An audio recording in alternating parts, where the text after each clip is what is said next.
Hello, welcome back to the DeTalented Podcast, and we are on episode 4. Super excited here with my cohort, Jimmy DeTalent. Jimmy, how you doing this week, man? Man, that didn't sound very good. Man, wow. I was so enthusiastic last time. I was fantastic. Yeah, I'm good. Yeah, I guess. I was expecting you to be more fantastic again. No, I wanted to shake it up. It's okay. I understand, man. What's been going on? How's the week going? The week is going good. Meh. It's all right, man. It's a week.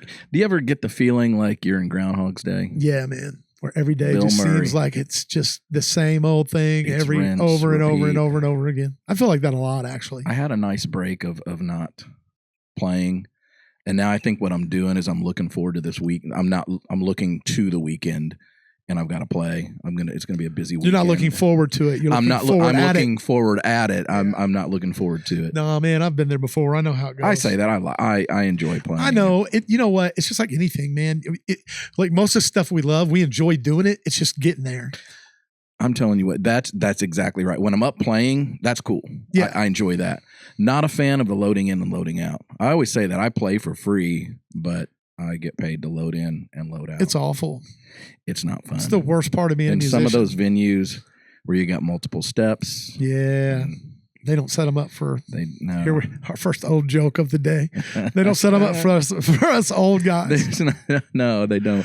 And I'm not to that place in my career where I have roadies doing it for me. Well, no, I do have some roadies, some free help, but they're not there every time. No, I get it. Michael, I know he helps. Dude, he disappeared on me. I help when I'm there. I'm going to say it now. He disappeared on me. You know what happened, man? Yeah, I do know what happened. He got married. Someone gets married, man. Them boys get married and they go away. He gone. That's what happens. He gone. That's funny because for some reason I don't remember who it was, but I remember you were playing down at Tiki, or it wasn't Tiki then though. It was Kevin's at the time. Probably. You remember what I'm already talking about? Remember that? Oh, remember somebody just splashed face first on the stage. Remember they just fell, right? Yeah. And it was like I remember it being like an older dude. And he was like, I think he was talking a bunch of smack and stuff. And then he spun around and hit it. I just looked and he was laying like on the stage, like he just rolled. No, I remember that because somebody made the comment, man, you didn't break. I was like, show must go on. Yeah, man. I couldn't stop playing. That dude wasn't your problem, wasn't our problem. He was. I know they look. I remember everybody looking around like, what happened? I was like, I don't know what happened. The guy just fell, or But I remember it was really funny. But we've had some other ones. Man, one time, it was me. I was playing piano in church, and it was an electric piano, and electric piano. Back then, I don't know what they're like now, but these electric pianos had these little stools that were like the only way I can explain it is the legs and the feet were like a scissor design. So if you pulled the seat up off of the little scissor part, it would pull it up. It would fold, right? Yeah. So I was playing like mid song one time, man, and I went to scoot up and do when my weight went back down on that stool, it was gone. It just folded because they had come off the pins that were supposed to do it. I just got right back up on the seat and looked at the congregation. I was like, go ahead and laugh. Go ahead and get it out. I'm laughing. There was nothing I could do about it, dude. It was a disaster. Have you seen those church fails? Like there's on Instagram, there is an Instagram page of church fails.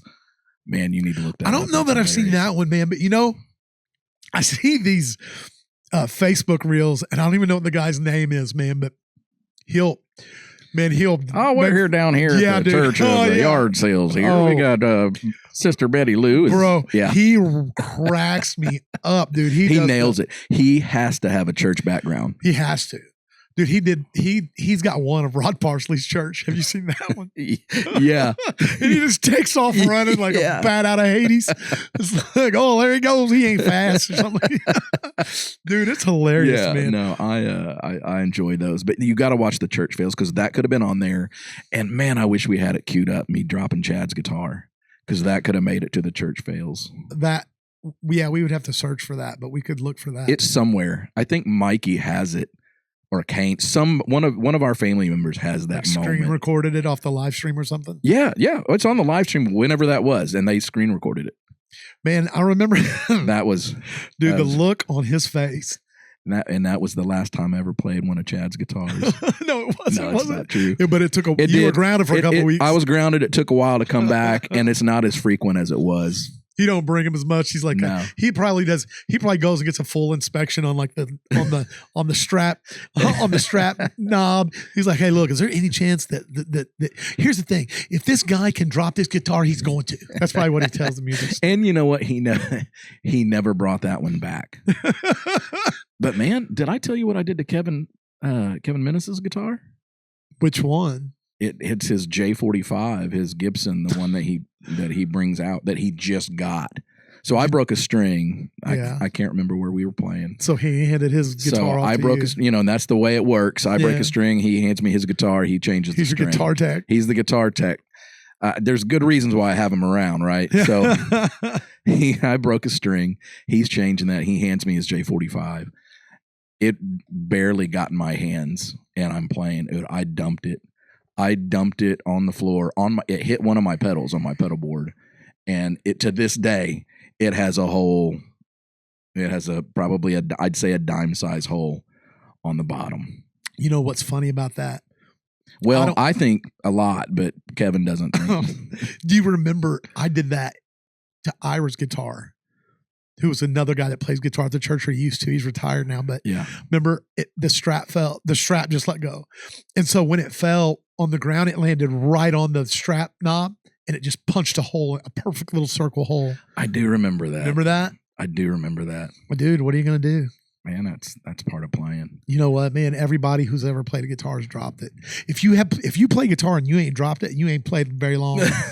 Then I've had to play for years. And I have to question if you're any good. If you've never dropped a guitar, you're probably not very good. Well, I'm hard on my stuff though. I'm not a good gauge of that because I am not kind to instruments. Well, man, no matter what you do, your hobby, your job, whatever, anything you really use, you're hard on. Well, and that's my thing. I look at guitars as tools instead of. I've never babied them, because if I babied them, I would be just a nervous wreck all the time. So I figure I beat them up and I get that out of the way. Well, man, it's like I said, anything you do. So for me, my big hobby is fishing, right? Like I don't baby my rods and reels, take them home every night and oil them. And I throw them in the back of the truck. They're in there right now so that I can stop. And, they're left out in the rain and they're beat up, but I use them. I say that, but I know guys who like their fishing rods and reels look like they put them up and they're pristine. Yeah. There's those kind of people that just take care of their stuff. Yeah. those kind of people. Those kind of people. Probably most of everybody else except for us. Yeah. Do you ever do the bend test on the rod? Not the way your son does. That was funny. Well, but again, there really is a legitimate bend test that you do on them where you roll them and you see which one. I'm pretty sure Mike does not know how to do that. Was not it. Grabbing it and saying, test. "Is this one strong?" and bending it until it breaks. That's not. That was the day I bought it on the way to that little pond. Yes. And then he grabbed it and broke it. Hey, I'm not surprised. He's a breaker of things. You know what's funny is I always took a lot of heat from your mom. Yeah. When we were little, it's like she thought I broke stuff. And to be honest, I don't ever remember breaking anything. Maybe I stepped on something one time or something. Yeah. I don't know. Or I was like a little Godzilla, just didn't know it.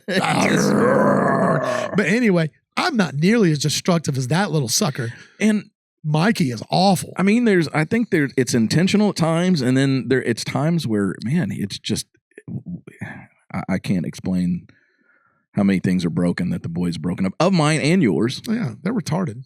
Yeah, total. I don't care. Period. That's what it is. People get mad at that word. That's what they are. Yeah, sorry. Yeah. Not really. I don't get very sorry. Man, our town made national news this week. Oh, it did, didn't it? Now, there are a lot of people that probably, or at some point, maybe some people that'll see this think, oh, look at this. They must be a little bitty town. If it's a big deal, they make national news. It's funny though, because usually when you make, if the city we live in was going to make big national news, I'd prefer it to be something good. But instead, our city has made national news because two bouncers decided to beat the total snot out of some guy that honestly, man, I don't know I know you've seen it. I'm not the one breaking the news to you. Yeah, I've seen it.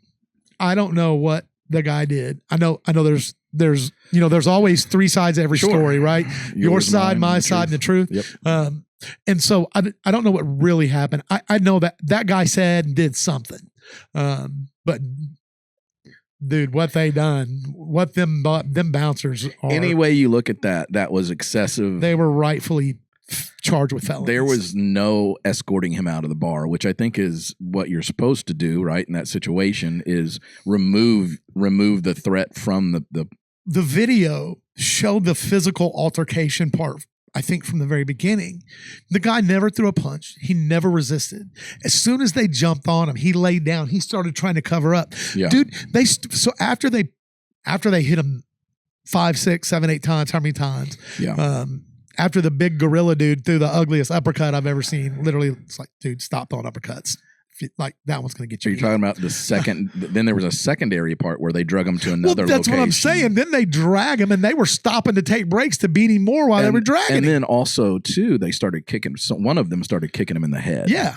So what is the justification of any bouncer of doing that, man? I mean, what your job is to remove people from the premises. That they need to watch Roadhouse is what they need to do. Where was Dalton? Dalton would have told. Where was Dalton there? Remove them, but be nice. Be nice. You know, Until they were not nice. Now, I will tell you that that bar is taking a lot of heat, and I get it. I to some degree, you're responsible for what your employees do, but at the same time, the owner wasn't even there. I don't know the owner. I know. I have some mutual friends that are super good friends with him. And I've seen some things they said. And Billy Bowen, the chief of the Henderson Police Department, he had a really good post where he's like, hey, man, I know and here's the thing. From what I understand, the owners of the place, Chasers, they weren't even in town. They were in Florida or somewhere on vacation or something. But they weren't even there. And yet everybody's like totally going against this establishment, citywide. And like I said, don't get me wrong. I get that. I understand the motive. I do, but I don't know at what point is just the people, you can't totally control what anybody else does. Yeah, that's true. I'm sure those guys were not instructed by their employer to break if the law. If there's a problem, just start beating somebody. Yeah, that is not. Badly. I'm sure that's not. Hopefully, that's not. And then I don't know. Maybe I'm sure there's more. Obviously, there's more to the story, and also too, then you have to look at their work history.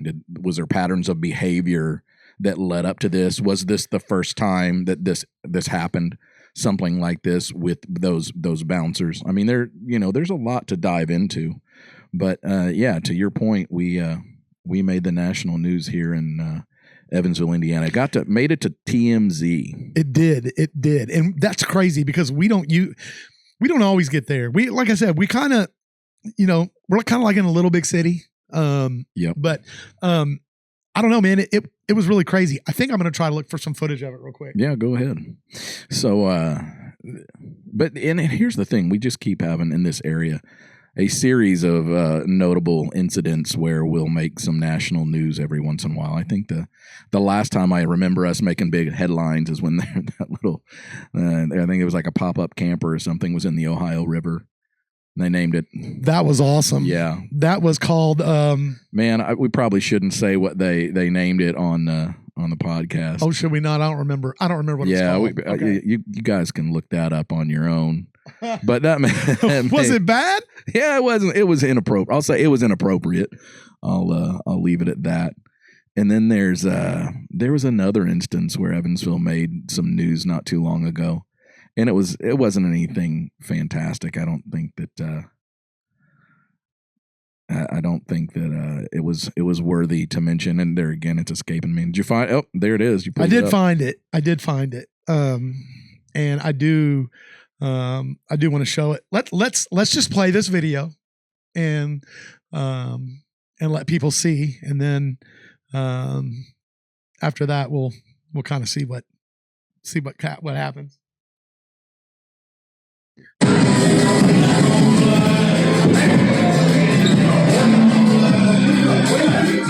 Oh my goodness. Hold on. Doing all that now. I failed again.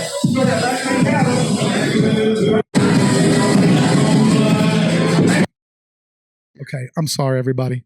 I never put that on the screen. It's just us looking over. We were just watching, Jimmy. You know what? It's okay though.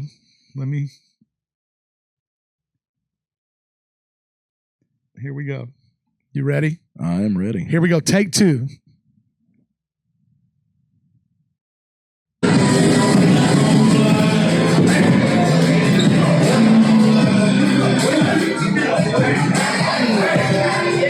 don't need to be doing all that now.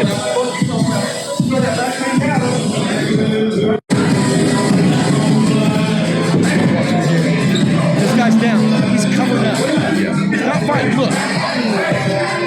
You don't need to be doing all Crack that heels now. Okay, so there is another. Here's the other part. This is where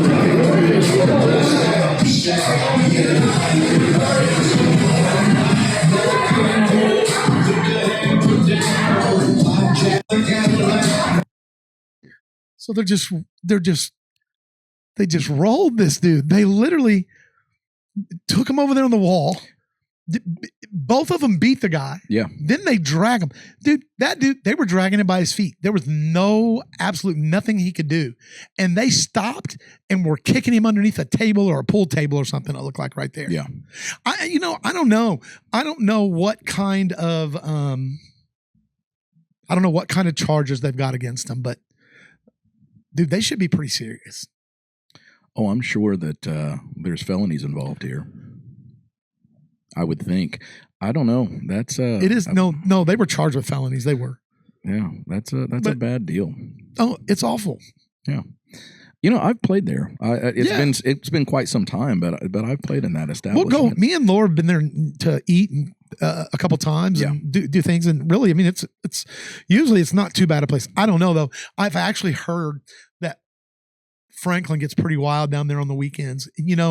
It's funny because I know we go down there sometimes. We'll go to Bud's or whatever if you're playing down there, but we're home before all that goes down. That's the good thing about what I do now, since it's primarily acoustic. Yeah, we play for age appropriate. I'm playing 6 to 9, 7 to 10, and we're gone. Although when I am loading out, I am seeing a lot younger crowds start filing in, and you notice.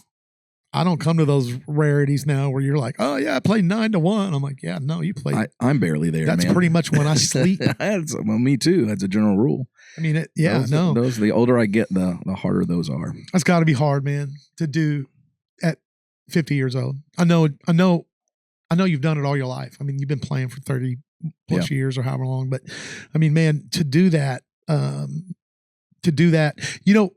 just think about if you were still trying to do that like every night. Or at least 3 or 4 nights a week. Yeah. Well, not too long ago, I played that's what's funny. I played Thursday, Friday, Saturday. This has been a few weeks ago, and I was so glad I had a couple of weeks in between. I remember that you were wore out, right? Yeah. Well, and this week I'm playing Friday and Saturday this week, and then I'll be at church on Sunday. So there are still weeks where I'm out there, a lot. I'll give that to you, man. I'll give you credit in front of everybody. Is that. No matter when you're out playing all the time, and I hear so much stuff like, well, I'm doing this, I'm gonna be out later, whatever. No matter what, you're always there at church playing it in the church band on Sunday. You are a conquistador. Conquistador. You are a church band warrior that doesn't. It's funny, man. I'll be in here on Saturday night getting ready or doing something, and I'll notice that all your stuff's gone. Because I don't think about you doing that. I don't think about you coming to get it. I guess you get your pedal and all that stuff, and I'll notice it's gone, and I'm like, oh, he's playing, and I'm like, and I know that a lot of times you'll come back that night after your show, right? And put the stuff up, stuff back. I used to with when I was doing full band stuff, I would come and bring the amps back. Not so much anymore since it's the acoustic stuff, and an amp is left here now. So really, I'm just carting my pedal board back and forth. But true, yeah. But anyway, any way you look at it, I'm old. Well, and I'm tired. Everybody's getting there. Yeah. Man, I tell you, I wish there was. You always hear the stories about the, it's funny because I said conquistador and I didn't even mean to. It was that a segue to tie. I didn't mean it to be. But how nice would it be to find the fountain of youth, right? Which is, you see the connection, the conquistadors and the Spanish. Like I got you. Yeah, somebody paid attention at least one day in history. Yeah, that's funny. But can you imagine if they could find something? And they've got so many like supplements and they got stuff that you're supposed to be able to take. But have you ever tried any of that stuff? No. My wife has she's kind of talked me into trying stuff before. Like supplements or vitamins? Yeah. And I never feel anything. No different. The only thing that I do believe in and I take, man, and Laura takes them and she loves them, but we got turned on to them by a friend of ours named Amber, is we take these vitamin B something gummies and they're energy. And man, if you eat a couple of those gummies when you get up, like they help. Really? Yeah. Dude, you can feel them. Vitamin B12. Yep. And then it's not like jittery energy. It's not like coffee energy or energy drink energy. It's it's like pretty clean. Like you can just feel it, man. I might have to try that. Dude, they're good. Yeah. They taste like you're eating little fruit snacks. Yeah, every day. Hey, a couple of I'm days. not gonna lie, dude. I'm a fan of this gummy generation. I like the fact that I can take some of these medicines and gummies that taste like candy instead of. Well, I'll tell you what a game changer is. Are the Tums that taste like Mentos. I haven't had those. Oh yeah, they're the chewable Tums. I don't have to take Tums though, man. Well. This is old guy talk. This is very old. Before guy I got on my omeprazole, I would chew Tums. That's what I take. Yeah, that's what I take too. But every once in a while, heartburn will sneak up on me. But however, prior to that, instead of getting the chalky Tums, we would get the chewables, and they're Mento. They taste like a Mento. Are they just mint flavored? No, I mean, yes. Are they called Mento? No, you can get mint flavored, but no, they're fruity flavor, like the yellow. I'm referring to color, the yellow, the red. Those have been around forever. That's what I'm talking about. Yeah. I've had those. Yeah. The consistency to me, they still taste like Mentos. chalk. No, dude, they're chalky. These are chewable. I'm not talking about. Man, I need to. Oh, they're not like the chalky tablets. No, they're like a chewable, piece of candy chewable. I've they seen them. are Mentos. I know what you mean by Mentos. Yes. Now. Yes. Yeah. You know what? I've seen them. I haven't taken them, but I've seen them. And honestly, heartburn don't really creep up on me much unless I haven't taken that medicine. And I have to not take that medicine for a few days before I would actually get heartburn. What milligram? I can't believe what milligram are you on? I have no idea. 20. They're this 20. Is terrible. I can't believe we're talking about heartburn on our podcast. Well, here's the thing. This is our life. I mean, these conversations are pretty much what we have. They are life. Off camera. It is life, man. And we talk about a lot of old people things. But that's what I'm saying. How cool would it be if there was really something, a fountain of youth or something, right? Something that you could get to tap into. Man, I don't know. I think about this stuff a lot. How awesome would it be and you don't realize it when you're 20, when you're 22, when you're 25. Mm-hmm. But dude, I can't tell you if I had the ability, how much I would pay to feel like that for a week, a day. Oh, to be right. 25 again.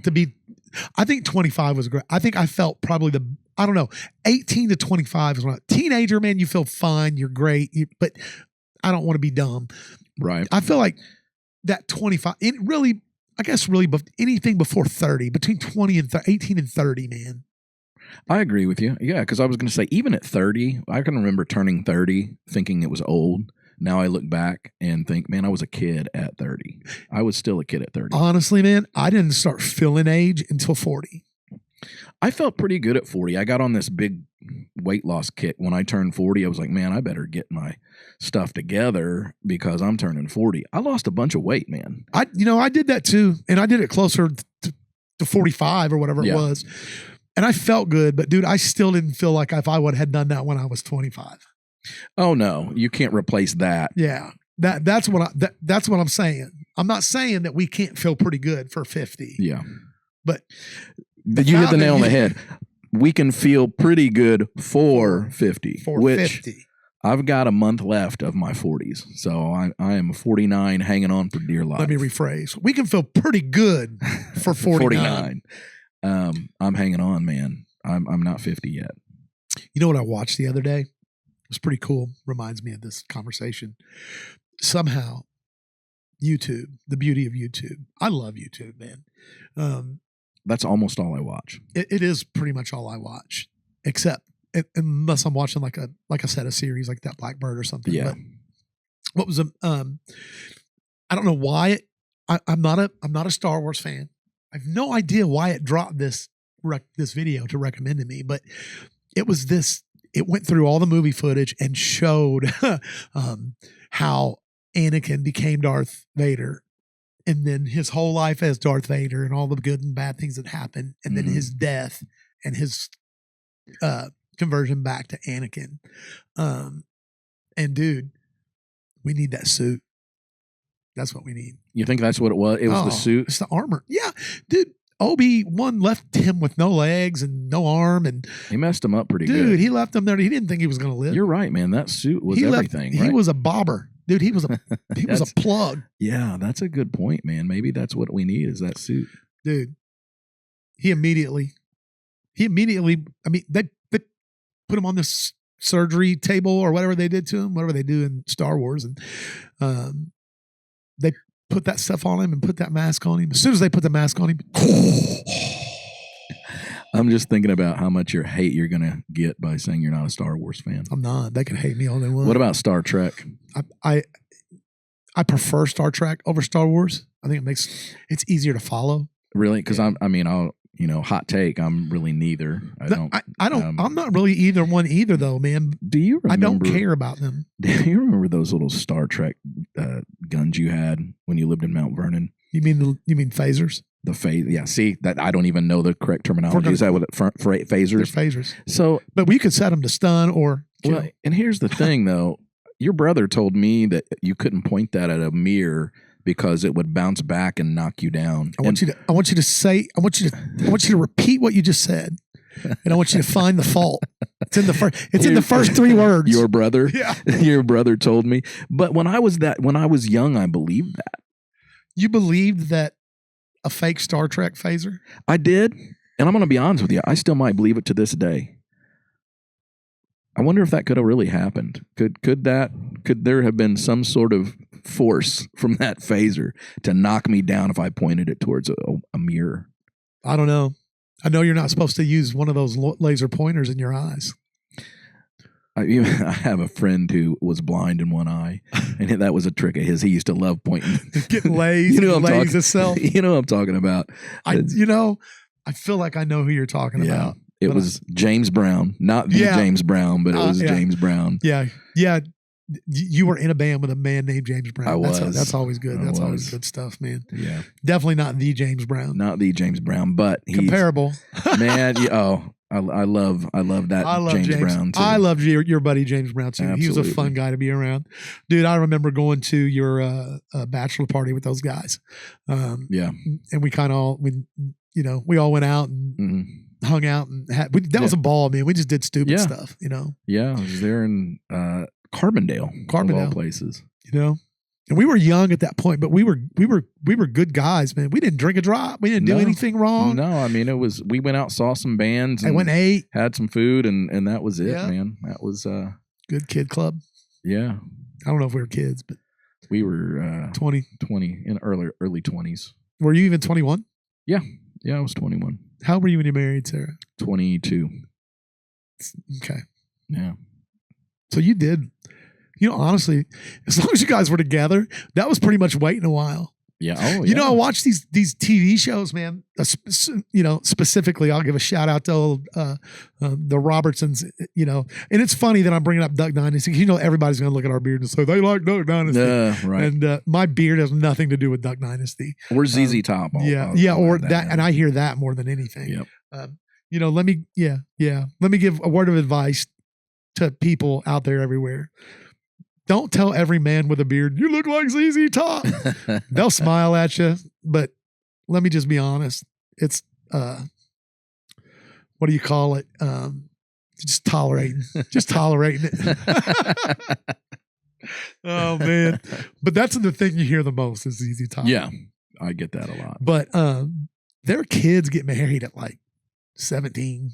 They do. 18, and they last. And they stay together. Yeah. That was what I was going to say. Yeah, man. But they grew up and did that. I know Willie and Corey Robertson were married when they were like the same age as their John Luke. Yeah, they all got married late teens or super early 20s. Dude, there's no way I could have done that at that age. Yeah.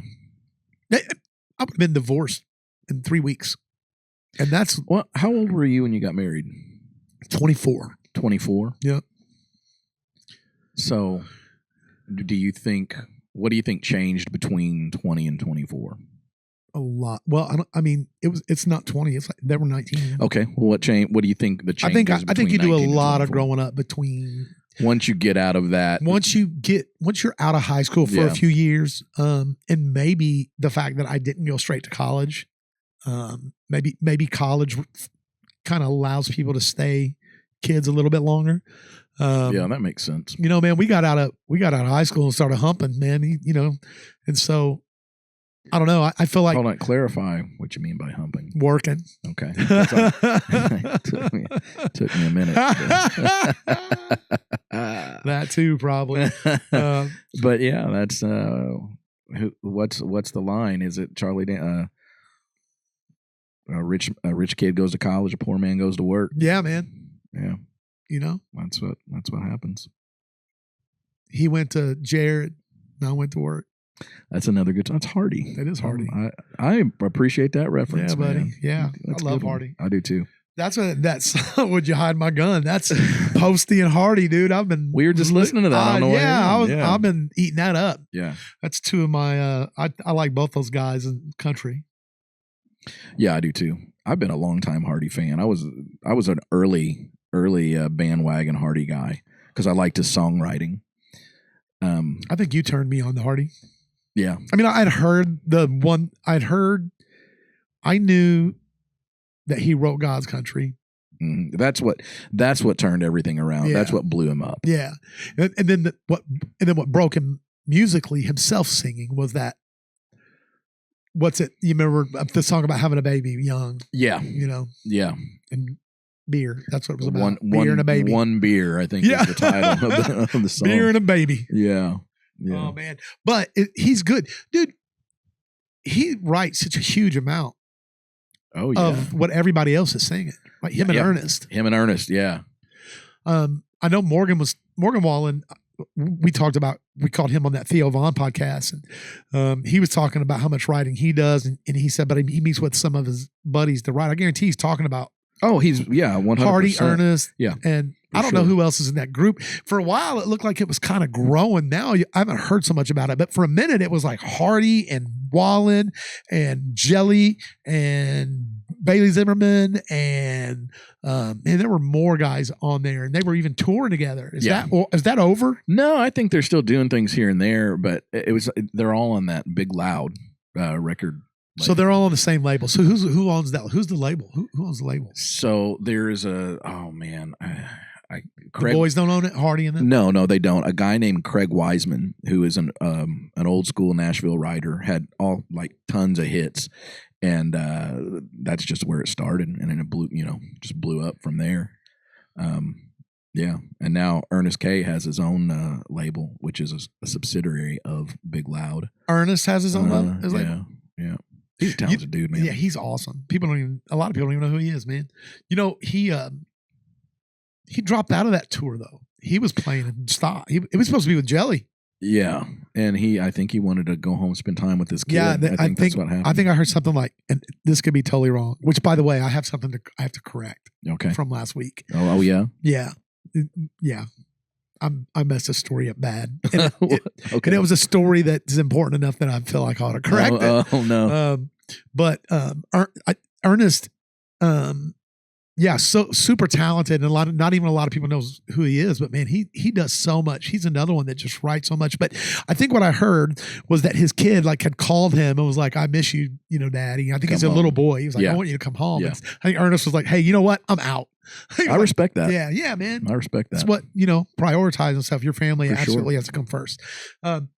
Okay, let me redact what I said last week. We were talking last week about bad weather and tornadoes, and all that. And the reason for that is because our area has been pounded. In fact, today was the first day that we were even able to get down the full road to get here because everything is underwater here. It's flooded like crazy, man. I mean, we just drove by a pickup truck just up to its roof. That was a bad day for somebody. Bad day. But we were talking about the tornado that hit in 2005. And I told you in that mobile home that some friends of ours, Brian, and that their little boy had been picked up and thrown out and all that stuff. That was wrong. You just fabricated that? Did not happen. No, I did not fabricate it. What? That was happening in the mobile home park. What happened to Connor, though, was his mom was in another room and it hit. And by the time she got to him, all the windows were blown out and everything, and he had cuts and everything on him. So he did get affected by it, and they did have things get blown out, and they found stuff. Just not Connor. Yeah. It was a gross exaggeration, but I thought it was true. How did you come to terms that wasn't true though? Because when I got home and Laura watched the podcast, she informed me that I was absolutely wrong about that. So I wasn't trying to. It wasn't intentional. That happened to some. That happened to somebody. Somebody found their baby by the lake, and the baby was fine. I just had to intertwine two stories together, right? Which I think I have a tendency to maybe do sometimes. I think. But let me correct something else though that I said. I said that Val Kilmer had been blackballed, and then I backed off of it because you scared me. You corrected that last week. But I was right. He did get blackballed? He did feel blackballed. I looked it up when we got home. I can't do it now on my phone. So do you remember what was it for? It was for always exactly what I said, always standing up for what he believed in. And that's something that you couldn't do in Hollywood or whatever. But if you look it up, if you just Google on your phone, Val Kilmer, Hollywood, blacklisted or whatever in Hollywood, because I thought I knew that, and then when you backed me off, I questioned you backed me off of it, bro. I'm sorry, man, but given the fact that you exaggerated about Connor, I mean, there's a good reason. That was an accidental exaggeration, Holmes.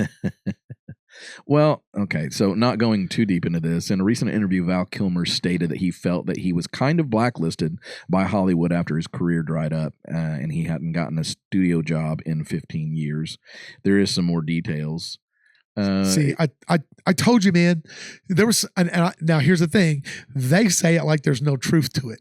I bet there is. Yeah, probably. Why would one of the most talented, sought-after actors in the world at that time all of a sudden go 15 years without a job? Here's his explanation. He said that he didn't do enough hand-holding and flattering and reassuring to the financiers, and that he only cared about acting, which now he regrets. So it sounds to me like he didn't play the game of kissing the ring of the king. And it seems like he was more concerned. I wouldn't want to do that. I don't want to do that either. And I respect that. Yeah, man. And that was one of the things that we had talked about all these actors, man. Val Kilmer was, dude was on, man. He was fire. He was awesome. I can't think of anything he was in that wasn't good. The Saint, that was another good one. Did you see that? I have seen it. And what about Heat? Oh my goodness. Yeah. You're right. I forgot he was in Heat. But that's tough to be in a movie with Robert De Niro and Al Pacino. But he was still great. Stood out. He still stood absolutely. out, dude. I mean, you think of all the stuff that he's done, man. He was Batman. He was Doc Holliday. He was not my favorite Batman. He was not my favorite Batman either. But Batman Return, or no, it was Batman Forever, right? It was Batman Forever. I'm not sure. Is that what it was? I think so. Okay. And it was good. So let me ask you this. Who is your favorite Batman? My favorite Batman at this point, It's him. Val Kilmer is your favorite Batman? He is, but here's the thing. It's because I have personal issues with all the other people that played him. Okay. Who do I think played Batman the best? Yes, who played Batman the best? Honestly, man, I like the way Michael Keaton played him. Man, you're going old school on that. Yeah, the original. But I honestly like the way he played Batman, I think the best. I honestly think that first Batman movie is one of the best ones. I think so. It is. Because it was, now again, is it like as advanced with all the, the fancy CGI and the stuff that they were able to show? No, because newer times. But for what it was, do you remember when that movie first came out? Dude, that movie was huge. There wasn't a kid, especially a fat kid, anywhere that didn't have that big yellow circle with that bat in the middle of it. Oh, dude. absolutely! Remember that Batman was huge, and you had the hat with the logo on it. Remember Everybody that was a big thing. Prince had the theme song. What was the theme song that Prince had? Was it the first one, whichever one you're talking about with Michael Keaton? What was that song that Prince? What did the Prince? That's terrible. I remember Seal doing the Batman song. Yeah, but no, Prince. Kiss by a Rose or whatever. Yeah. No, you're right about that, but I don't remember which one that was. But can I tell you my favorite Batman? Adam West. Well, you literally just told me I was going way back. Adam West is legit, though. I do like Adam West. Nobody can pop band wow like him. Bat Dance. That's what it was, man. Where Prince came out and he was wearing the Joker. Yeah. The Joker. I do remember it. I do remember it a little bit. Makeup. So yeah, that came out in June of '88 is when it was recorded. Okay. I think the Seal song was one of the later. No. Well, let's look it up. Batman Seal. I forget. And remember Tavon Campbell? Yes. That he had. There was song. another song on that. I don't know which movie that was. Seal, Kiss from a Rose. Which Batman was Seal in? Batman Forever in '95. I think that's the Val Kilmer one. Is that the Val Kilmer one? Look that up. Dude, that's good information. We need to know. It's all. Did Seal sing on the Val Kilmer song, Batman? So Val Kilmer, did you say Val Kilmer sang? No, I said did Seal sing on the Val Kilmer? Yeah, edition? Val Kilmer played Batman in Batman Forever. Yeah, that's the one. And the film's soundtrack featured Seal's song "Kiss from a Rose." Man, yeah, okay. And that was 30 years ago. And you know what's crazy is that song is still. They just did a Super Bowl commercial with that song. It's a great song. Still, yeah, still. Great song. That's you talk about if you talk about music, you bring it back to music. To me, that's how you can tell when someone's really talented or when a song is really good, is that it's not 15 minutes and gone. It's not. It's timeless. It's timeless. Yeah. Dude, I don't know if any of the people that watch this is a fan, but bro, that BlackBerry Smoke concert was so good. I've been to a lot of shows in my life, and I will say that was probably one of the best. I think BlackBerry Smoke might be one of the best bands, if not the best band I've ever seen live. They were fantastic. It was so, I don't know, man. And that little dude in the front, that little front man, well, I don't know his name. Charlie Starr. Charlie is a star. He is. And he knew it. And look, them other guys in that band, they're great. Yeah. They're all super good. But it's that dude's world and they live in it. Man, you're not wrong. He kind of has the total package thing going on. I work with some people who went to high school with him, actually. Yeah, I think you've said that. Where's he from? Alabama? Alabama. I think it was around Lynette, Alabama. You can tell. Honestly, bro, if I just have one guess after just listening to one song of theirs, I would say, they're from Alabama. Yeah. They're just that dirty white boy Southern rock. Yeah. And it now they're getting a ton of play on country. Country music has evolved. It has. And depending on who you talk to, because there's some, purists who are kind of haters on the way that country has changed. I'm a little bit like that. Are you? Even though I like some of those a lot, yeah. It's just still crazy to me that they're country. I'm not a hater, but there will be times when I'll be listening to something and I'm like, what is this song doing on my country stuff? And then it's like listed as a country song. I'm like, when did this, you know?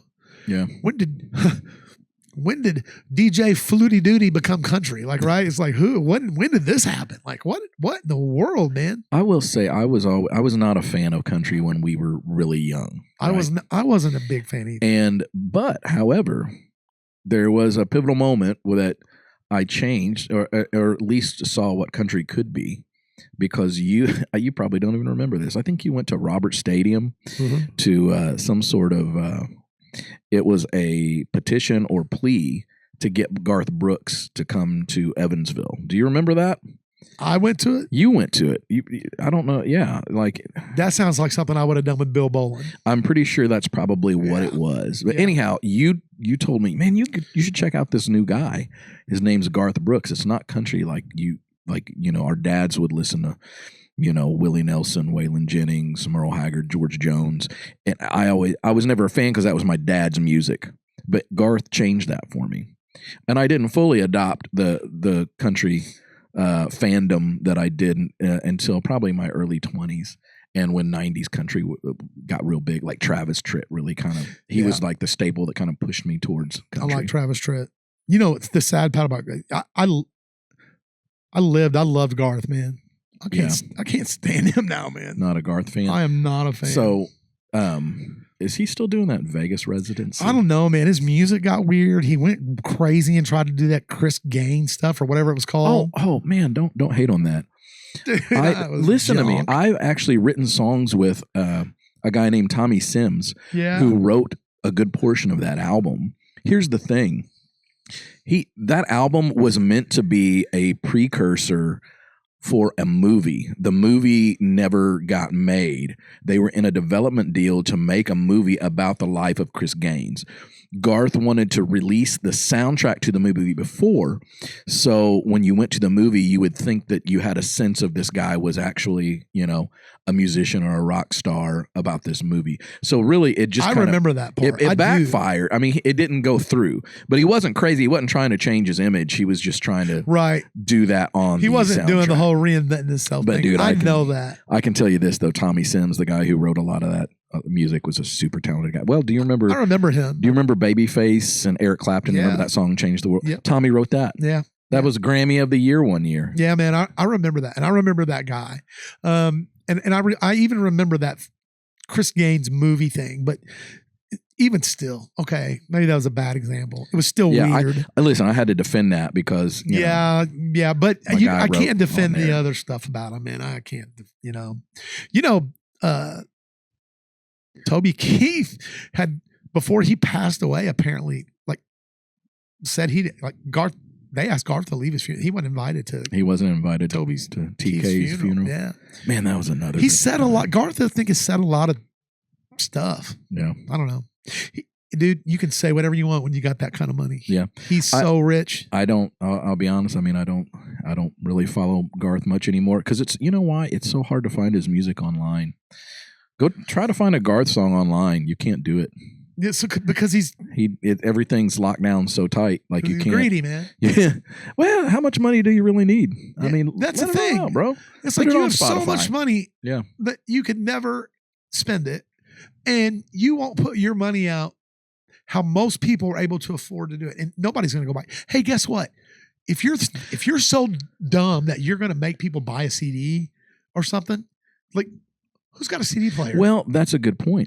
Don't you think that your listener, you would expand your audience even more? But there again, to your point, he doesn't need to care. He has his fans. He's still gonna. I don't even know if he's playing out live anymore. I really don't.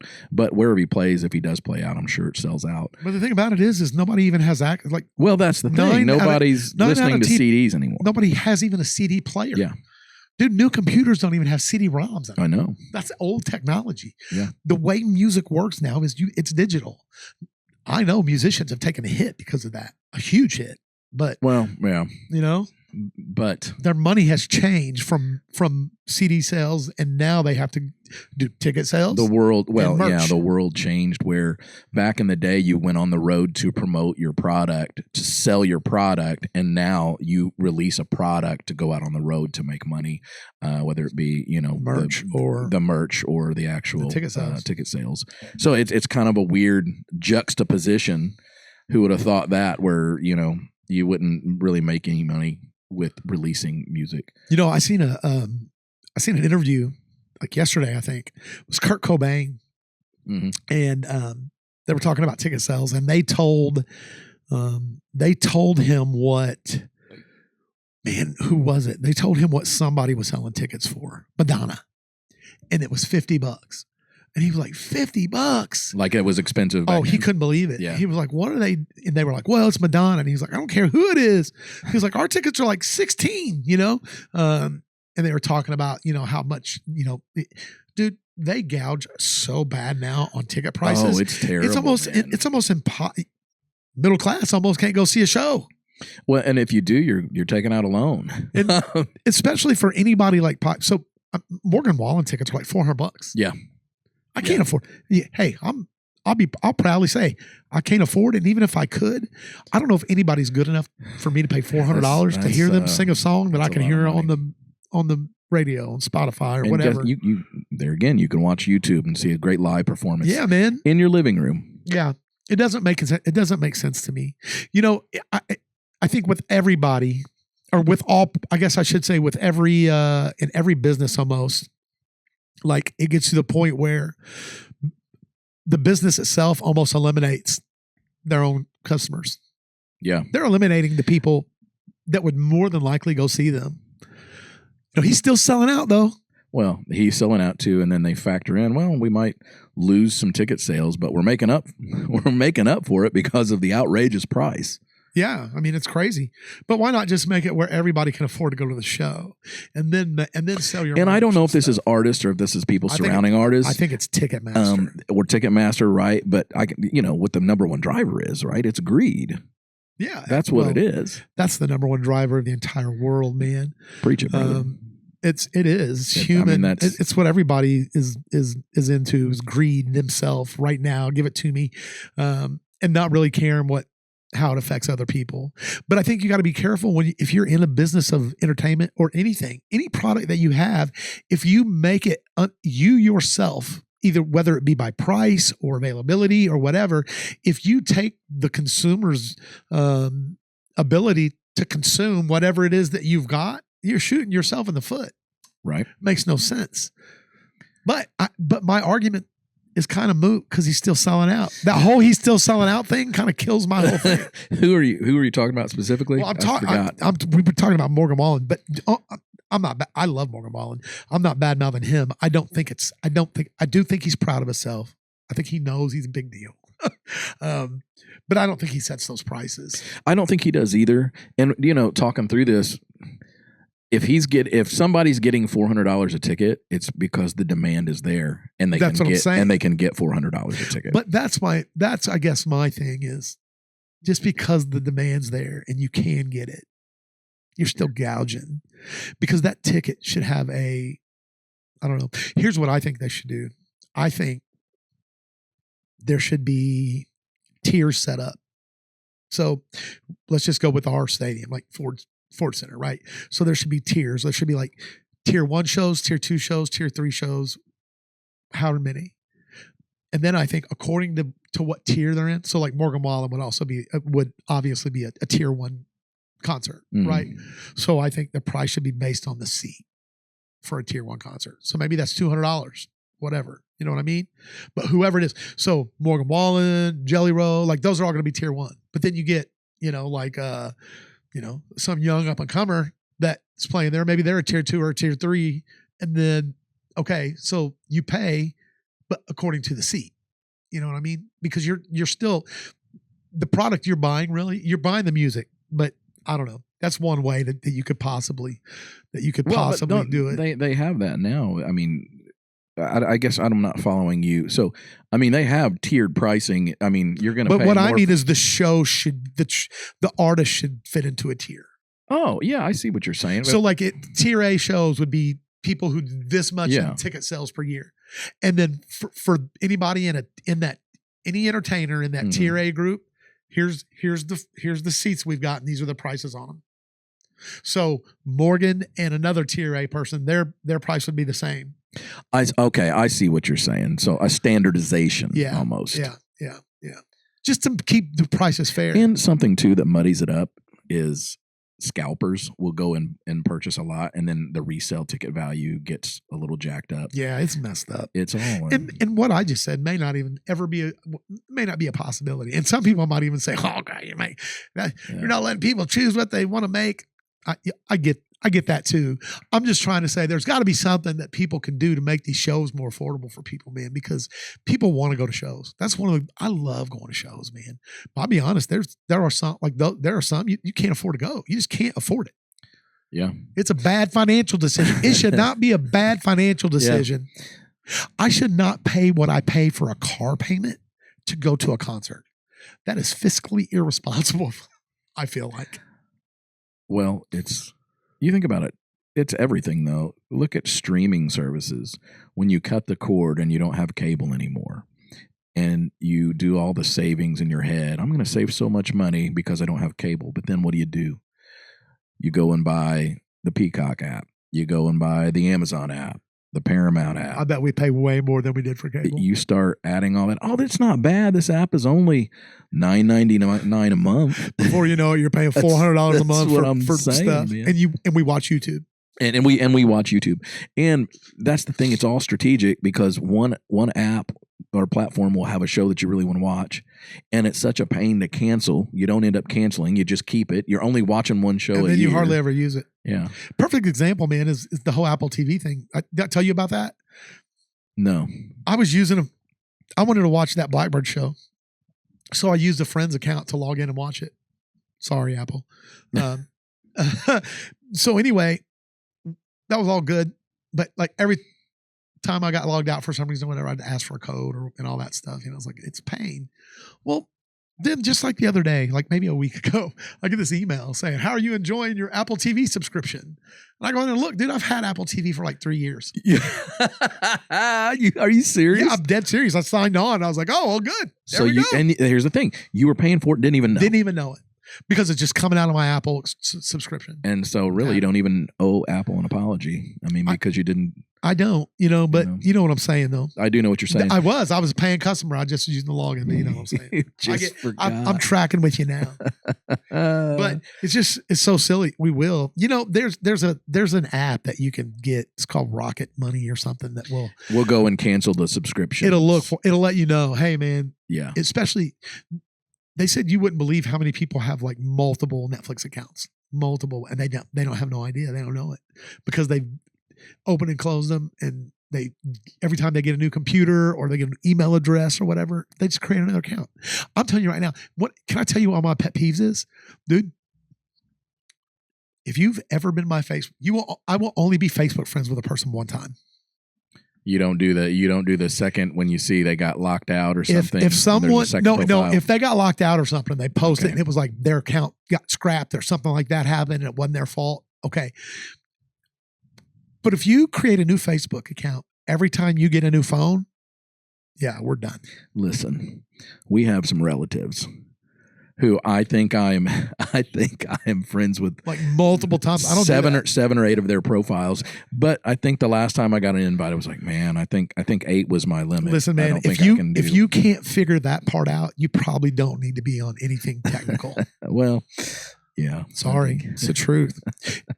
I'm not apologetic about it. I hate it. It's literally one of my pet peeves. I'll get friend requests. I'm like, I'm already friends with this person. Why I'm and the next thing I know, I'll hear people saying, "Got a new phone, accept my friend request." That's an immediate negative. No, not happening, man. They are banished from. They are banished. They are not technically worthy to be on Facebook or anything. But how are you going to know what they have for dinner every night? How are you going to know? Yeah, what am I going to do? What are you going to do? We better be nice. A lot of our people, probably those people, they're like, how many people are going to watch this that are friends of ours and be like, I've got 18 Facebook accounts. I want to know at what age are you when you can just kind of say whatever you want? Like, I feel like we're reaching that age where it's like, oh, they're just old. Aren't we getting to that point where we can just kind of speak our mind? I don't know. I don't know what the technical specifications for that are. But I think I've been at that age since about 12.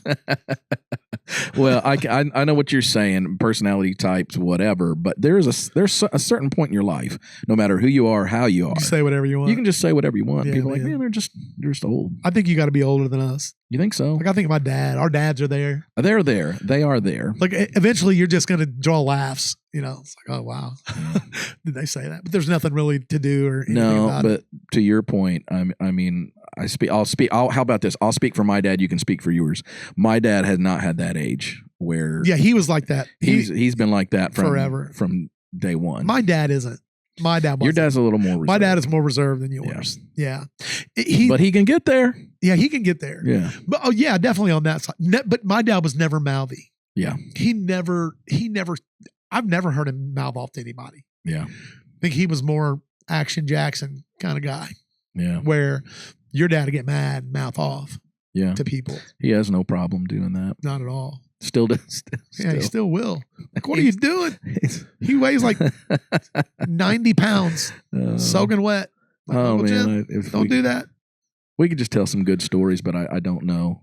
There again, we referred to that a few podcasts ago about the statute of limitations. Yeah.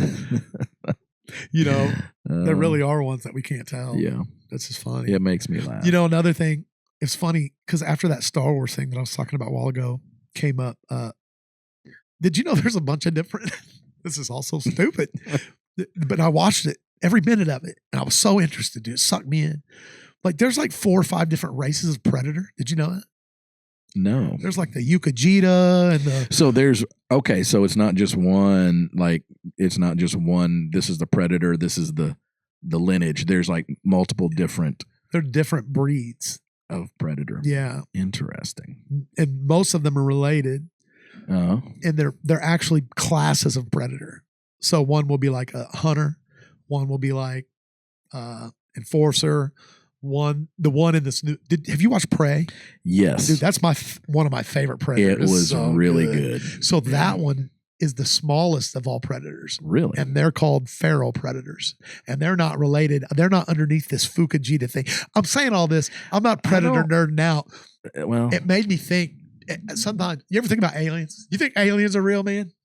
Man, that's a good question. That's a very deep subject, especially to start an hour and 2 minutes into the podcast. I was going to say, you really want to start that conversation. But I do, man. I think that I think a lot of people write it off too quickly. I don't know that there is, but I don't know that there's not. I like that answer. Yeah, it's not. I'm not going to go around claiming, oh, there's aliens or oh, there's not. Right. I don't know. But here's one thought I have it. I think it's arrogant of us to think that we're all that God did. Yeah. Yeah, I can totally go along with that. So here's the thing. I mean, I am interested in knowing what the UAPs are that have been, there's documented video from the Air Force of these UAPs. They're not UFOs anymore. I think they unidentified. What? What's a UAP? I don't know. I mean, hold on. Unidentified airplane. Let me tell you what it means. But anyhow, you know, is it something otherworldly? Is it technologies that we are not aware of? I don't know, but I think that's the best case. Man, Trump said a little bit. Unidentified aerial phenomenon. That's what UAP is. So they took away the unidentified flying object. Yeah, because now it's a phenomenon. Trump on that Rogan kind of started poking on him about Area 52. Yeah. Area 51. Area 51. Yeah. Wow. 52, it's one better. Well, you know, you add a little bit. Yeah. That's embellishment. I heard about Area 51, but have you heard about Area 52? Area 52.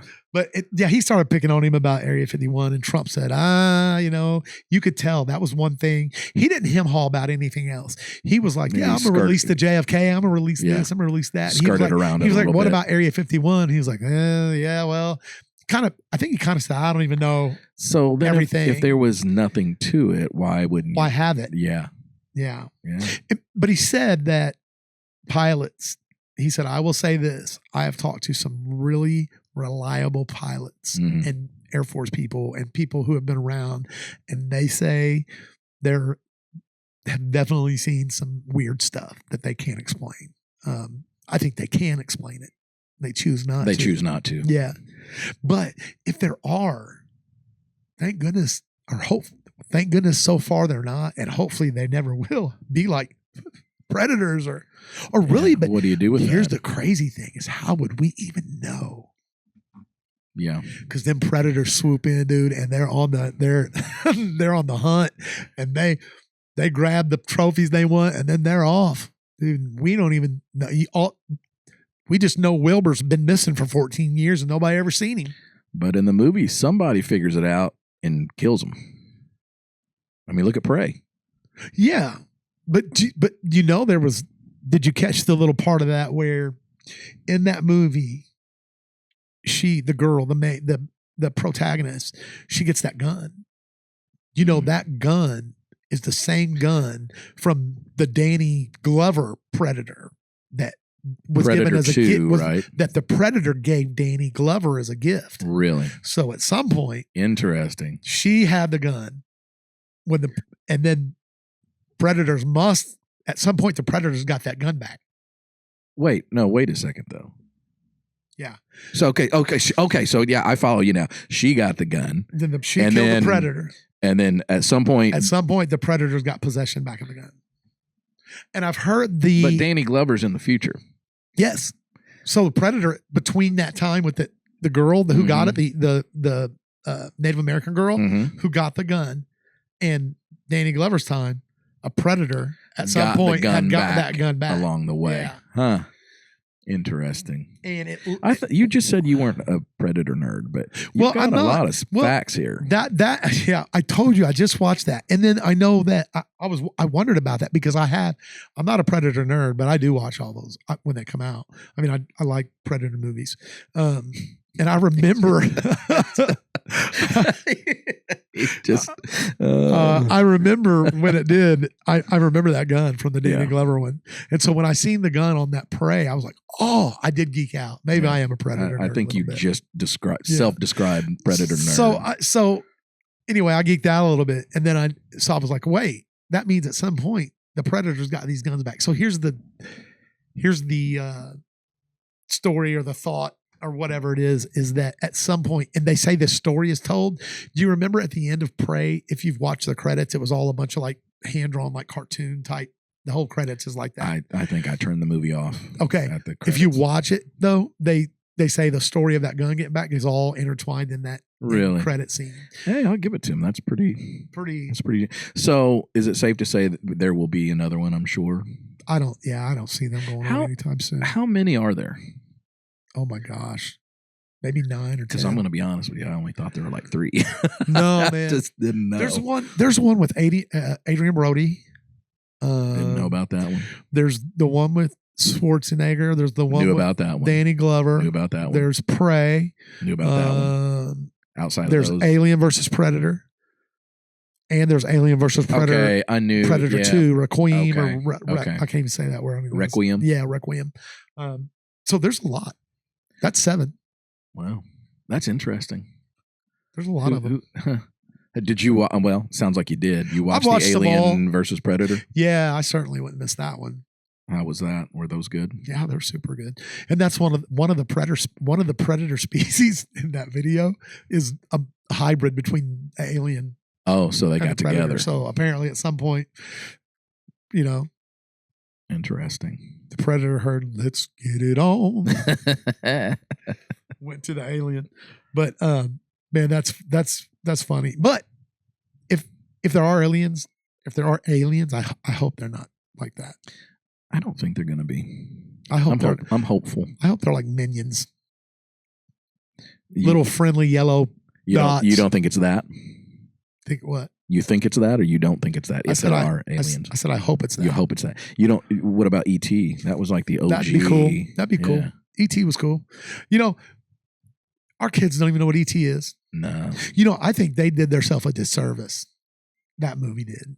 By what? By never releasing until all them years later. It was like 20 years or something. Really? It was so long. How many years that E.T. didn't, went without being released on DVD? I didn't realize that. Yeah. I mean, how?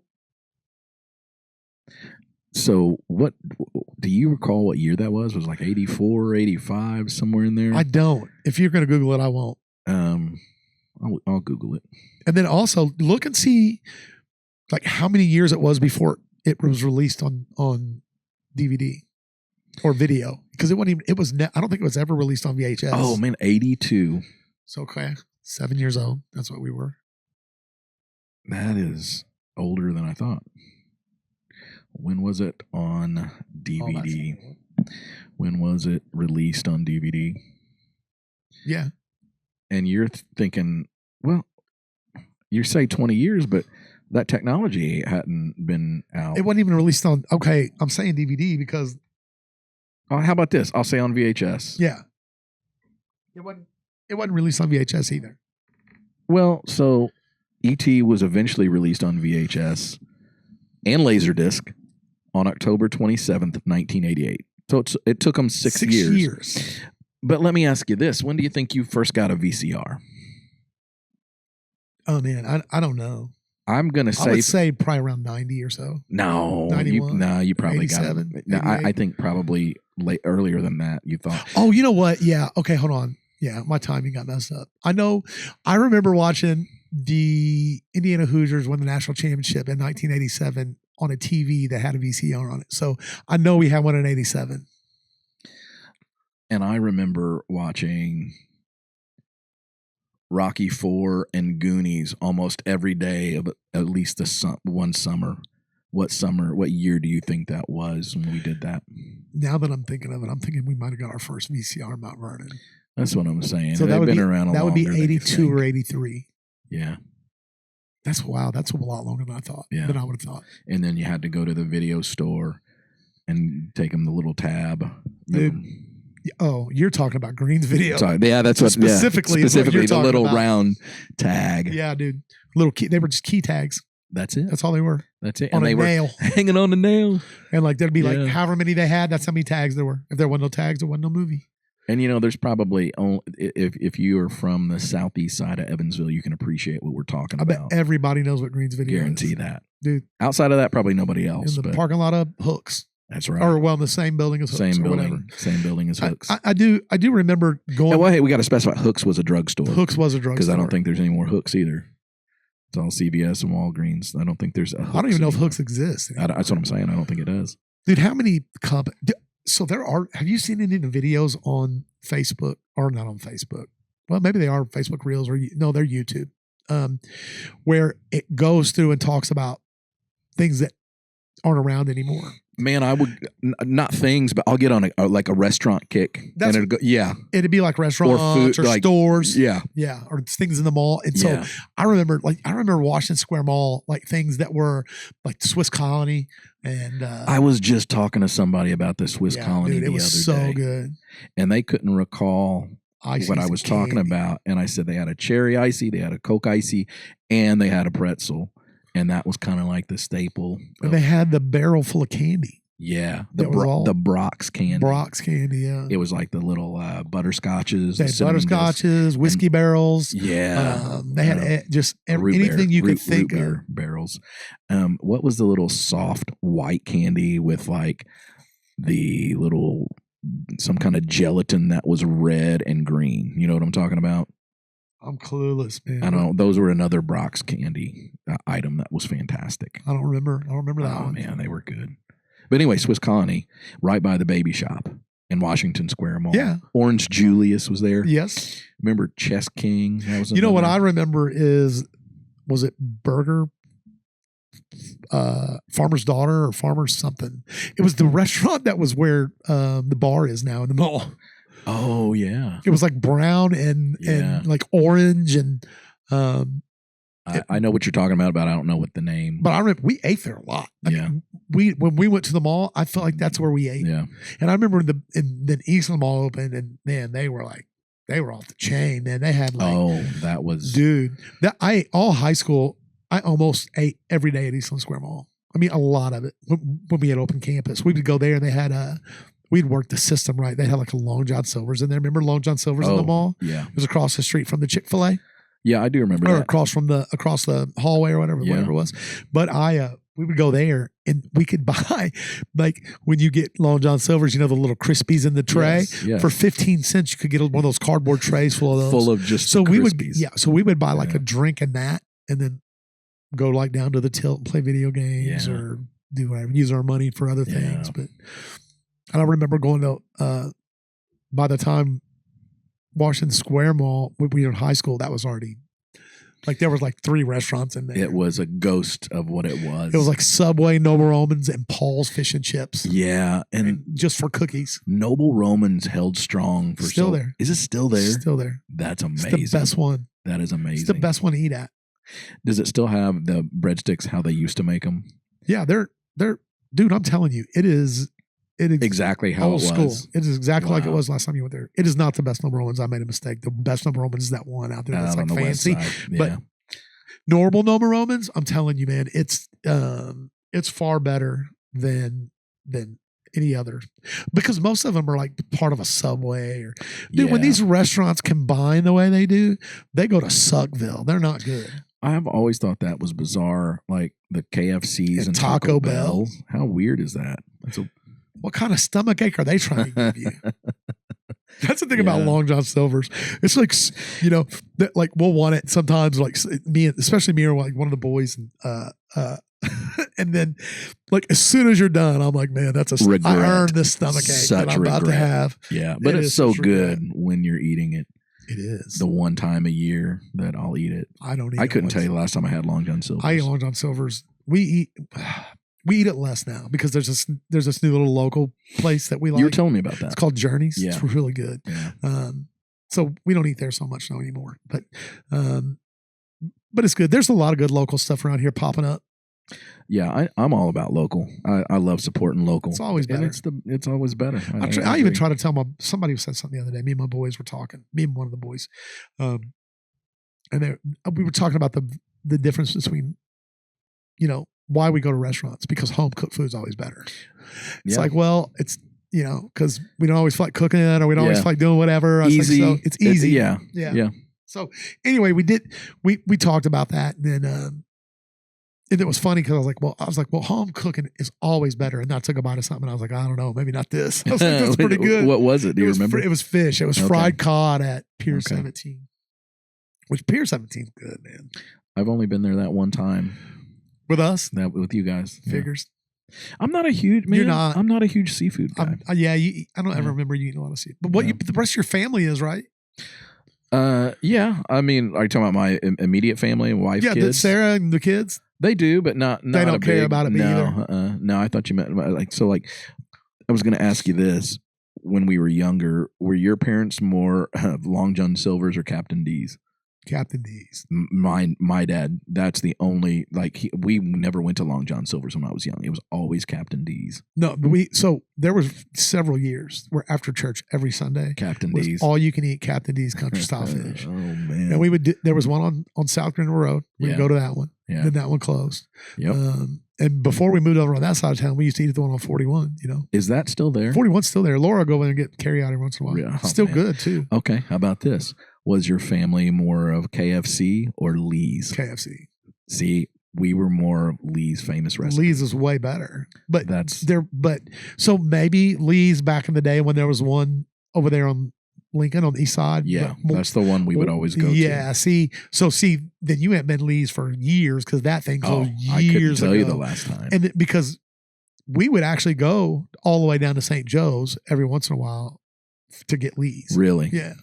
And dude, now that's not there anymore either. It's not, but it hasn't been gone. It hasn't been gone near. It's been gone like maybe I don't know. I don't even want to venture to guess, but not near as long as the other one. Wow. Yeah, I had no idea. The past several years is when I think the one closed. Wow. On St. Joe.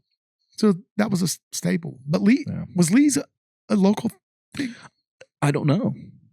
You know what I miss around here the most? Sir beef. Oh, Were you going to say that? yes, dude. How crazy is that? And there were. I don't know why they closed. I wonder what the reason. Had to be something like a family. I don't know. Like they didn't want to give. Some, and I guess I can respect it. Some restaurant owners, like when they're done, they're like, nobody's going to do it the way I did, and I'm out. So I just want to close it. Nobody's going to do it. And so they shut her down. Well, I can respect that, but man, I would love to have a big Sir beef sandwich right now. Oh my gosh, we went there so much. So good. I loved it. So good. And then, but I'll tell you what. Do you like Steve's Una Pizza? Yeah, Steve's is the best pizza in Evansville. Yeah, Steve's I like Una Pizza's fire. But the funny thing about that is that old man sold it, but he sold it to this girl who'd worked for him for years. Knew the recipes. Well, he wouldn't sell it to her, from what I understand, for a certain amount of time. And he made sure she knew how to do everything just like he did. Really? So to this day, that pizza has not changed. It's the same. I can respect that. It's so good. Dude, you know it's good when it comes out, not in a box, but instead with paper tents. They put the little thing in there to keep the paper off the cheese or whatever. Yeah. It's so good. So then let me ask you this, Stromboli-wise, what's your favorite? I think it used to be Pizza King, but man, they slipped, dude. They're not as good as they used to be. It's Pizza King for me, but you are right. I do think that it is not as good as it used to be. Honestly, I think my favorite Stromboli is at either Sports Den or Lyle's. Yeah. I honestly think the Lyle Bowling. The Lyle Bowling, dude. It's got green pepper and mushroom and onion. I'll tell you what's good is the Kipley's. They're good too. I get the one with the spicy Cajun sausage. Of course you do. Yeah. But it's really good. I know there's, but I heard, even if they're still open, I think they are, that the best one in town, at least what they have that Stromboli contest around here. Oh yeah. Around Evansville, and the crazy tomato one. Is that what it was called? The crazy tomato? The something tomato. It's out there on St. George, yes. the twisted tomato. The twisted tomato. That's it. Really? You know what's crazy about that? You had to call me out. Good job on that, because there used to be a crazy tomato. And in the Goodwill's by building the Goodwill, on South Green Road. They closed. Yeah. I don't know if I've ever seen a car in that parking lot. Really? Dude, I don't know. I've never ate there. Did you ever eat the crazy tomato? I know at least once. See, Sarah's family was in from out of town, and it was a really big dinner. So that's at least the one time. And I can tell you this from what I can remember, because this was probably 30 years ago. It was really good. Really? Yeah. Huh. I've never had it, never ate there, never even thought about it. No, even then. No, but can't. But I'm not into Italian food very much, man. I know, man. That's weird. I can't believe you're not. And you don't like red sauce a lot, like marinara or anything. No. That doesn't. I mean, my favorite Italian food is pizza, right? Yeah. Which I can eat pizza. And you would probably say light on the sauce. If I could. Yeah. Yeah, if I have that opportunity, if I have that chance, I will. Because I just don't love red sauce. But I don't love like Alfredo sauce either. Really? And I don't like pasta that much. Man. So my favorite, but if I'm going to eat pasta, my favorite is lasagna. Yeah. And, something about, but only if it's real. Like, here's my thing. Here, let me offend some people. Let me offend some ladies that I know. Do not bring me a lasagna and tell me it's good if you put some cheap cottage cheese in it. If you don't, man, I don't care what you say. You're making microwave some little chunky dish. Lasagna has to be made with fresh noodles, none of these no bake, no boil noodles. And maybe I'm spoiled, but the way my wife makes lasagna is everything from scratch. And I'm talking feta cheese, no shortcuts. And my wife's, if you ask me, my wife's lasagna is far better than anybody I've ever heard. So, there was one girl that used to always come around and she'd always be like, my lasagna is the best. And I was always just thinking it's so bad. So let's back up. You said cottage cheese. Please tell me there are people that. Most people No. put cottage cheese in instead of feta because it's cheaper. Well, are you sure it's not ricotta cheese? Yeah, There's I'm ricotta. I'm sorry. Not feta, ricotta. Because I was going to be really disturbed if somebody put cottage cheese in lasagna. No. They put cottage cheese instead of ricotta cheese. So am I naive? Is that a thing? Like, because to me, I would lose my mind if I've been into lasagna and I tasted cottage cheese. Most of the cottage cheese, I don't know whose cottage cheese you ate. There's one person, I'll tell you after who it is because I'm not okay. Tell me after that. And they were one that always talked about how good their lasagna is, and it had cottage cheese in it, and it was awful anyway. Oh my goodness, that was just one fault. One of the many. I'm really spoiled, and you know this. Yeah. My wife cooks like ridiculously good. For sure. And so like, dude, when I get homemade lasagna or something, it's usually pretty fire, man. It's just legitimate cooking, man. She cooks. Good. The way she makes lasagna, she buys raw pasta. Right. She boils them. She lays them out. She layers everything. So you're saying all the beef, she doesn't get a Stouffer's nothing. box. There's nothing in that lasagna that's bought. Yeah. That's other than raw ingredients. Right. So, and I'll say that. So my wife's mostaccioli. I know it's fabled still. Never had it. You've never once had that. It is a fallacy. It's a fable to you. Yeah. I enjoy her mostaccioli. Yeah. But is that a red sauce? It is. Okay. It is a red sauce. But lasagna has red sauce. No, I know. I just didn't know. I just wasn't sure if it was a red sauce or because a lot of people are so into the white sauce stuff, like the Alfredo and the one. I don't hate Alfredo. See, I don't hate it either, but I don't love it. Like that's not my thing. Like so then, if you go to Olive Garden, well, you might not if you don't like Italian. I love Olive Garden. I go there for the salads and the breadsticks. That was my question. But I do like their spaghetti, which is rare because I don't like spaghetti. There's something about theirs that's good. And also, I don't hate it to where I never eat it. I'll eat it occasionally, right? And I like their lasagna. So here's the best deal going. This is funny because we were just talking about this with Travis in the car last night because we were talking about Olive Garden. And my favorite Olive Garden deal, right, is when they have the thing where you buy a meal and you eat it there, and then they give you a meal to take home. You ever had that? No. Oh yeah, dude. I like that. I like so that. you buy what you want and you can mix match them. So I'll get like a spaghetti or something and lasagna and pick which one I want to eat, and then you take the other one home and it's in a dish ready to microwave. It's like they pack it. I mean, it comes out ready. I didn't know that. So it's really good, and that's when I like to go. Well, or when they got the endless bowls of pasta. Yeah. I can appreciate that. Here's what I was going to ask you though. So you won't dip your breadsticks in a thing of Alfredo sauce? I eat Alfredo. It's just not my favorite thing. You just don't like. I mean, you just don't. It's like not your it. favorite. It's just not my favorite thing. Yeah. I get it. It's super rich. It is. It almost hurts your stomach, especially if you eat like I know Laura loves it. I know other people do too. Is the rigatoni carbonara. Yeah. And that's like super thick Alfredo sauce and it's bacon and it's got big chunks of Italian sausage. Yeah. I like it. Yeah. Me too. But by the time I eat like a little bit of it, I'm literally like, it's heavy. It'll so sit heavy on thick and heavy. Maybe that's the problem. Fazoli's actually has a pretty good rigatoni. I like Fazoli's. Now that I don't know why. That's another place I haven't been to in a long time. I haven't been there in a long time either. A couple of years, man. It's been a while. I would always get the ultimate sampler. Maybe it had lasagna, spaghetti, something, fettuccine Alfredo. Yeah. And the unlimited breadsticks. If you sit down, I don't know. I wonder if they're still doing that. Yeah, man. That's still legit deal there. They always got unlimited breadsticks. And then you know what I'll say that I don't know about most of them, but the one we have here, there may be two, but the one I know about on Green there, like, dude, out of all the restaurants, like it always stays updated. It always stays painted. It always stays. Yeah. I like that kind of stuff. That that means something to me. So anyway, well, man, it's been a good show. I think we can wind it up here and let everybody go. Listen, big news. Got our first guest next episode. I'm excited about it. I'm super excited about it.